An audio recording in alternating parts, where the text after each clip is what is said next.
negara juga.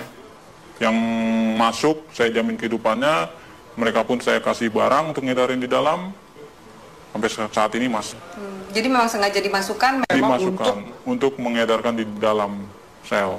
Karena kebutuhan sel tuh banyak juga, sama seperti kebutuhan di luar. Berapa persen dari 100% penghuni lapas itu pakai narkoba? Hampir semua ya. Hampir 75%, 80% itu pemakai. Berarti sipir tahu dan kalapas tahu dong? Tahu. Itu hal umum. Karena kan kita juga masuk barang itu nggak mudah. Biasanya itu uang tip atau apa segala macam selalu diminta. Berapa biasa minta? Sipir berapa, kalapas berapa? Ya nominalnya masih jutaan ya, belum ratusan juta. Masih jutaan. Misalnya jutaan, sipir tuh dapat berapa sih? Sipir sebulan bisa dapat 5 juta, 7 juta. Tergantung kita bawa masuk barangnya berapa banyak. Oh barangnya sekian ya tinggal di itu aja proses. Kalau kalapas dapat berapa sih? Kalapas dia puluhan juta. Yang paling banyak demand-nya itu di penjara mana? Cipinang. Lebih banyak dia bandarnya. Salah satunya banyak kan anak buah saya selama ini yang ketangkep di mana, mereka di dalam ya saya tanggung semuanya. Dia di dalam, hidup keluarganya di luar, saya tanggung semua. Oke. Sampai dia keluar. Sampai dia keluar. Secanggih apa sih bisa ngatur peredaran narkoba Iya. dalam penjara? Alat-alat mereka canggih dong? Canggih. Mereka alat-alatnya lebih canggih dari pemerintah Indonesia sendiri ya. Masa? Iya. Secanggih apa? Dari mulai telepon, mereka pakai satelit, langsung tembus satelit. Tidak ada lagi lewat operator-operator Indonesia. Mereka semua pakai satelit. Jadi nggak bisa disadap? Nggak bisa disadap. Sangat sulit untuk disadap. Tidak akan ada habisnya Indonesia. Karena Indonesia target terbesar di Asia untuk peredaran. Untuk peredaran. Kenapa Indonesia jadi target? Karena demand yang begitu besar? Demand-nya begitu besar. Keuntungannya juga besar. Hukumannya juga ringan. Soal hukuman? Iya. Ringan, berarti nggak mungkin bikin jera. Apa sih yang bikin jera aparatnya? Dari mana sih kemudian kalau misalnya mau ngabisin ini gitu? Dari mana sih? Biasanya kalau main di hakim itu buat main hukuman. Peringanan hukuman, segala macam. Anda bayar? Saya bayar. Dalam bentuk uang atau dalam bentuk barang juga Anda kasih? Uang, biasanya uang. Mereka hanya uang. Kadang barang tergantung hakim. Hakim maunya apa ya kita kasih. Banyak klien Anda yang hakim yang make juga? Ada banyak. Ada 10 orang ada. Bagaimana Anda menggunakan uang yang luar biasa banyak ini? Biasanya Anda menghabiskan untuk apa? Biasanya saya habisin buat pesta-pesta aja. Pesta, saya beli barang, segala macam apa, kebutuhan. Kebutuhan dalam arti ya saya lihat orang-orang kaum-kaum yang kurang mampu juga sebenarnya saya kasih. Beramal juga? Beramal. Tapi kan dari duit seperti itu, duit haram, duit panas. Ya, istilah kata buang sial. Kalau di kalangan itu buang sial, harus. Anda nggak takut ketangkep? Enggak. Karena saya percaya, saya di dalam pun saya dijamin. Dan keluar pun masih ada tempat buat saya. Kecuali hukuman mati ya, mungkin banyak yang kapok. Susah nggak sih keluar dari jaringan ini? Sangat sulit. Karena semuanya itu sudah terpantau oleh bos. Kita pun juga nggak tahu kan anak buah bos seberapa banyak. Yang kita tahu kan hanya segelintir orang yang saya percaya ada 30 orang. Mungkin dari lain ini ada lagi anak buah bos yang mantau saya juga. Bagaimana posisi saya, peredaran saya, perkembangan saya. Oke. Dari Jakarta sendiri, selain 5 bos Anda ini, Iya, ada juga jaringan-jaringan yang lain? ada. Banyak.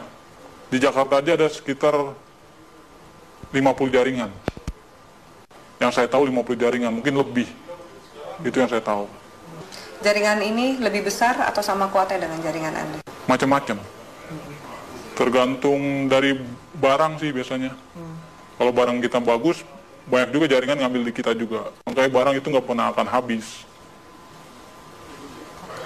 Tidak akan pernah habis di Indonesia. Walaupun mereka menangkap, menyita segala macam berapa ribuan ton, ratusan kiloton, itu nggak akan pernah habis. Karena itu cuma sedikit, paling seujung jari ya, ujung jarinya dari total barang yang ada di Indonesia. Kalau BNN sendiri, gimana Anda sebagai bandar ngelihat BNN? BNN saya lihat sih untuk saat ini Tergantung orang-orangnya sih, BNN juga. Sama lah sama yang di Polres, Polda, segala macam. Istilah katanya kan orang Indonesia itu hanya butuh duit. Semuanya ujung-ujungnya duit. Asal kita punya duit, ya lolos.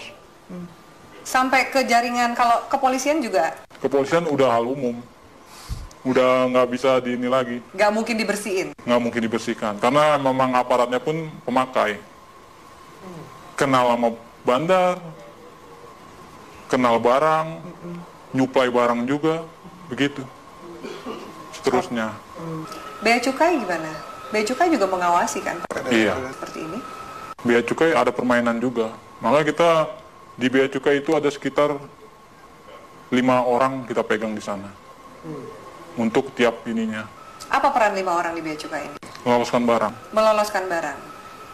Jadi ada pengiriman juga. Pengiriman barang, pengeluaran keluar barang, itu semua lewat dari mereka ini, 5 orang ini. Oke. Anda punya berapa rekening? Ada 10 lebih. 10 lebih. Kurang lebih satu rekening isinya berapa sih? Tergantung ya, ada yang 1 miliar, ada yang 800, ada yang 750. Paling kecil ya sekitar 250 juta. Anda nggak takut kelacak oleh PPATK nih? Wah, enggak ya, itu nama rekeningnya udah beda-beda.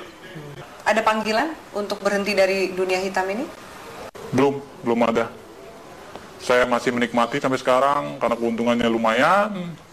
Bukan lumayan lagi ya, mungkin kalau Mbak sendiri mungkin akan tergiur dengan hasilnya. Yakin kamu? Yakin sekali. Masa? Iya, benar. Belum ada panggilan untuk tobat berarti? Belum. Masih menikmati. Mau sampai kapan? Sampai seterusnya mungkin ya. Sampai tunggu panggilan. Orang tua Anda nggak curiga? Tidak ada yang tahu. Teman-teman kecil pun nggak ada yang tahu. Semuanya saya dan kawan saya yang baik saya kenal saja tahu. Apa enaknya punya uang banyak tapi harus bersikap seperti biasa-biasa dan sembunyi dari semua orang? Itu ya konsekuensi. Karena kalau kita terlalu vulgar pun orang akan mencolok. Ini anak kerjanya apa tapi menghasilkan segala macam, itu malah bakal menimbulkan kecurigaan. Baik dari orang tua, saudara, bahkan lain-lainnya bakalan imbasnya ya penyelidikan dan penangkapan. Apakah jaringan narkoba ini juga masuk ke istana?